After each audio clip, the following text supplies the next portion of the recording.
ఈ సమస్త విశ్వంలో సృష్టించబడిన ప్రతి జీవరాశి జీవితానికి ఒక పరమార్థం ఉంటుంది. అన్ని జన్మలలోకి మానవ జన్మ ఎంతో ఉన్నతమైనది. భగవంతుడు ఎన్నో రకాల జీవులను సృష్టించాడు, చిన్న అణువు దగ్గర నుండి పెద్ద మనిషి దాకా.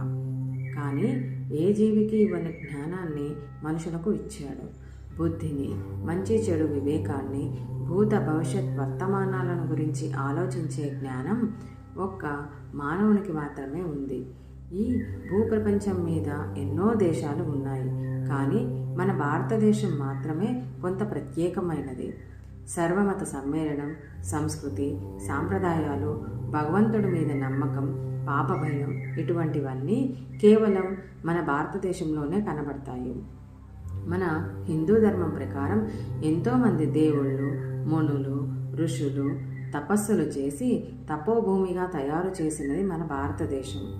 భగవంతుడు ఎన్నోసార్లు దుష్ట శిక్షణ, శిష్టరక్షణ చేయడానికి ఈ అవని మీద అవతరించాడు. ప్రతిసారి మనకి భగవంతుడు తెలియజేసేది ఒక్కటే: మానవ జన్మ అంతరార్థం తెలుసుకొని జీవితం సార్థకం చేసుకోవడం. మానవుడు గర్భస్థ శిశువుగా ఉన్నప్పటి నుండి మరణం తర్వాత అంత్యక్రియలు చేయించుకునే వరకు కూడా ప్రతిదీ ఒక సంస్కారమే. అంటే శిశువు గర్భంలో ఉన్నప్పుడు పరిపూర్ణ ఆరోగ్యంగా జన్మించాలని చేసేదే సీమంత సంస్కారం. శిశువు జననం తర్వాత పురిటినీళ్ళు, బారసాల, అన్నప్రాసన, చెవులు కొట్టడం, పుట్టినరోజు, ఉపనయనం, పుష్పవతి, వివాహం, సీమంతం, షష్ఠిపూర్తి, మరణం, అంత్యక్రియలు, దశదిన కర్మలు, మాసికం, సంవత్సరీకం, ఇలా ప్రతిదానికి శాస్త్రోక్తంగా సంస్కారాలను చేసేది కేవలం మన భారతదేశంలోనే. ఒక్క మానవునికి మాత్రమే ఇన్ని రకాల సంస్కారాలను చేయించుకునే అదృష్టం ఉంది. బంధాలు కేవలం మానవునికి మాత్రమే ఉన్నాయి. పునరుత్పత్తి వ్యవస్థ అన్ని జీవరాశులకి ఉన్నప్పటికీ కేవలం బంధాలను నిలుపుకునేది మనుషులు మాత్రమే.